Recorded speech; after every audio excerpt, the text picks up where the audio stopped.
పాపము అన్ని చోట్ల పొంచి ఉన్నట్లుగానే కనబడుతుంటుంది ప్రియమైన వారలారా.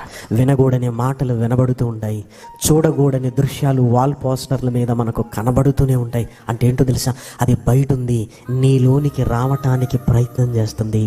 ఏమంటే గాలి ఖాళీగా ఉన్న స్థలాలకు వెళ్ళడానికి ఎలా ప్రయత్నం చేస్తుందో, నీరు పల్లపు చోటులకు ఎలా పరిగెత్తుతుందో, పాపం కూడా మనిషిలోనికి రావటానికి తహతహలాడుతుంటుంది ప్రియమైన దేవుని పిల్లలారా. ఇదిగో నాకు ఒక శరీరము కావాలి, నాకు ఒక శరీరము కావాలి, ఎవరిలోనికి నేను వెళ్ళాలి, ఎవరిలోనికి వెళ్ళాలి అని తహతహలాడుతుంటుంది.